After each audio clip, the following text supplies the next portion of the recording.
Hi everyone, it's your boy Sean and welcome back to my channel. Today's video is sponsored by Ubisoft and I'm going to talk about MMEG Elemental Guardian. You can download MMEG Elemental Guardian MMEG by using the link in the description box down below. So I think many of us has been in this situation. We are out with colleagues, friends, social gatherings, and we're in the corner. We are tapping our phone every few minutes. And all the people around us will be asking the same question. What the heck is MMEG Elemental Guardian? So the way I describe MMEG is, this is a monster collection game. There are many thousands, hundreds of different monsters for you to collect. And at the end of the day, you want to use your monster that you train up to battle against each other in the arena to be the very best.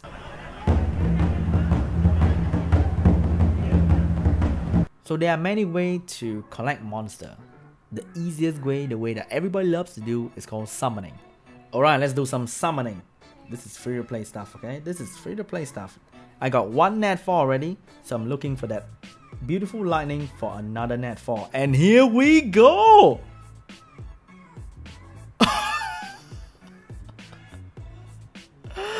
I swear. Oh my god, are you serious? What does this thing even do? Grant self invisibility against all sorts of damage and body shield to all the ally. So it's a protection, it's a support unit. Attack enemy with increased based on all max HP. Heal.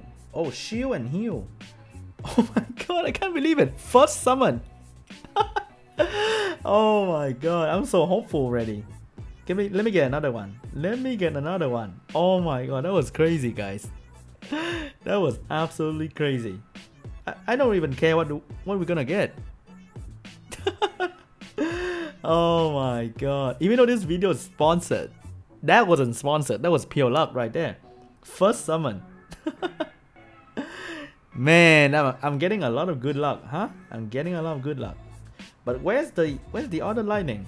Everything is gone. That dragon took all the lightning, but I didn't feel that dragon was crazy good. It's like AoE shield and AoE heal, HP base.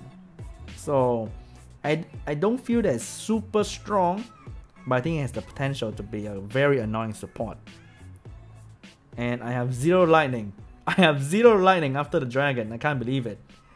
0 shiny. Come on, man. Oh, another net 4 maybe? Back to back? Nah. This guy is really good. If you get him, he's one of the best healer in my opinion. AoE heal, 30% of ally max HP, and he also steal beneficial effect. It is super good. He's like, I think he's one of the best healer for dungeon, for early game if you get him. Oh my god, I can't believe I actually got a drive. I got one attacker and now I have a support. Man, he looks so cool. Summoning in MMEG is like playing a slot machine. Every time you put in a little bit of money or a little bit of resources, you have a small chance of getting something good. And every time you get something good, it is very satisfying. Creatures in this game range from 1 star to 4 star. 4 star being the rarest, having the most strongest abilities and will carry you through the game. There are also other ways to get creatures. For early game player, you want to be right here in Mystic's Forest and you want to spam any stages here, because look at the right hand side, you want to get the Arcane Bird. Arcane Bird is one of the best support for early game for many different dungeons because of the protection ability that she can bring. I'm gonna show you why the Arcane Bird is strong. Okay, so I talked about the wolf earlier, right? So this skill, heal by 30%, is really good. But right here, I want to show you, and this unicorn is really good for early game as well. I don't think you can get him from the map, so you really want to spam the green soul stone to get him, because he cleanse and he buff healing for enemy. Buff healing, not healing, but buff the amount of healing you can get. So let's just do that. And I have my net 4, who is a damage dealer who can self buff. But okay, the Arcane Bird, attack enemy and shield your all allies. So it's a shield for everybody. And then the second skill, attack enemy. It doesn't attack the enemy. The second skill, decrease attack of all enemies. So you have a shield and you have decreased attack. This is like the perfect support to protect your team. Just no healing. So you want to have a unit that can heal and an arcane bird, and your team will be really safe from the enemy attack. And oh my god, I love my Rakshasa because he can do AoE attack and reduce the enemy defense. And after that, my team can do more attack. So with the healing boost that I have right now from the unicorn, my wolf can heal for more than he should be healing. Okay, heal for 3000, and in early game that's a lot of healing. And the unicorn can actually decrease turn bar when you awaken it to the first form as well, and that's really good, especially against bosses. You want to reduce their attack bar. You can't stun them, so reduce attack bar is very important. If they can't move, they can't do damage to you. Come on, give me the arcane bird. Give me the arcane bird. You may take a day to get arcane bird. Okay, I don't get arcane bird, so just do this 1, 2, 3, whichever you're more comfortable with, as much as possible to get the arcane bird. She's really good. Farming glyph from dungeons, many different dungeons, are the core part of this game, because that is the only way for you to get equipment, to get glyph, to make your creatures better and stronger.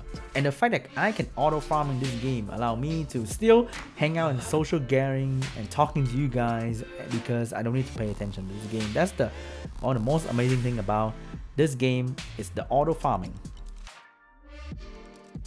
So having a team to farm glyphs will require your team to have healing, will require your team to have damage, will require your team to have something to protect.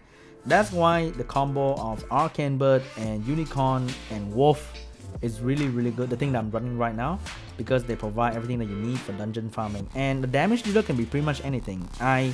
From what I see, a lot of people use the Air Golem because he's a some defensive type damage dealer. He doesn't die that easily, and he can still do damage.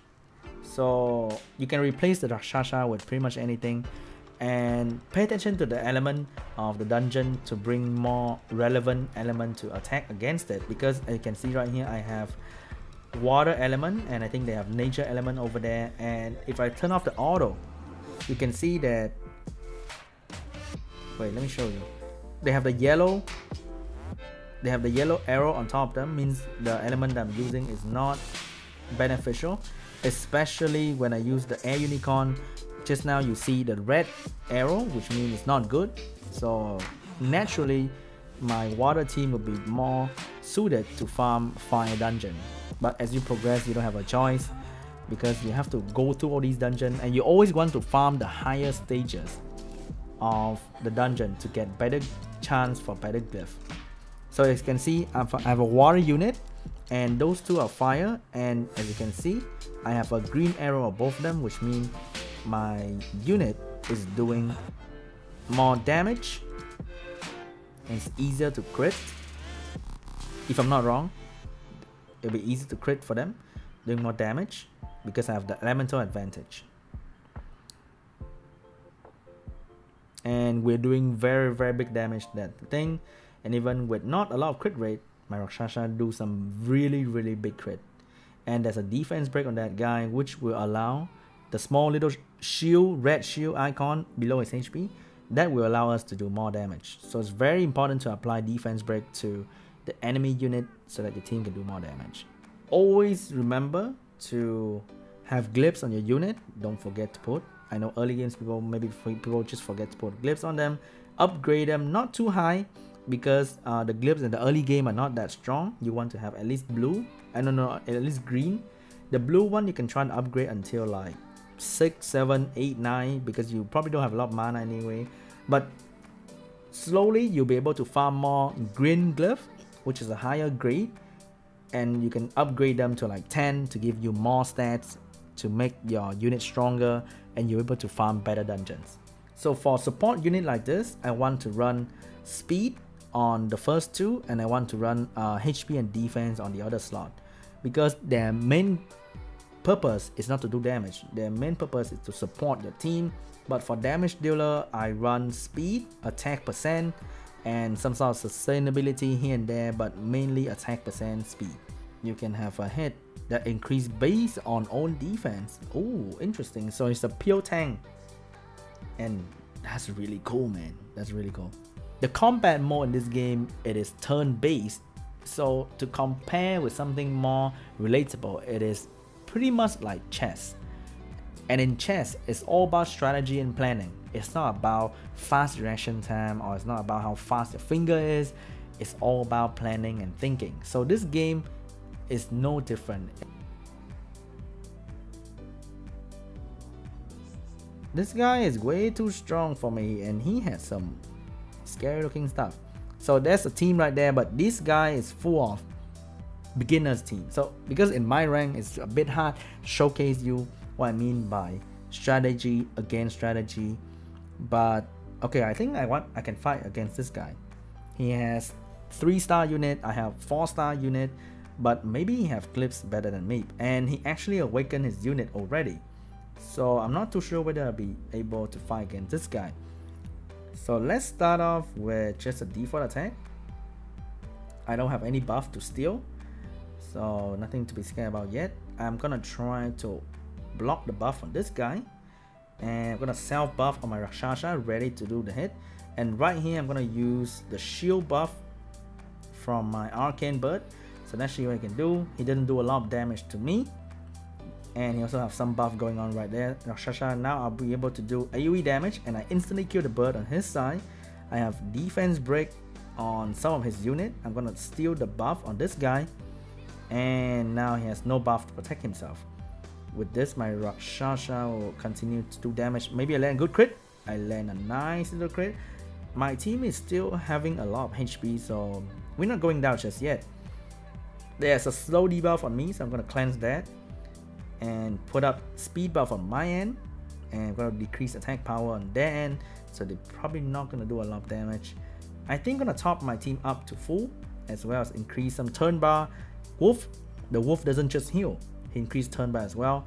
And that thing over there on the corner, that thing over there, he has speed debuff on him, and my Rakshasa has moved twice before he could even move to clear away his debuff, because the only way for him without cleansing ability is to take a turn to clear away the debuff he has on himself. So how I won was because I moved before him, and due to that I was able to put up my shield, and my Rakshasa was able to buff himself, ready for the big AoE attack that one shot his bird on the left side.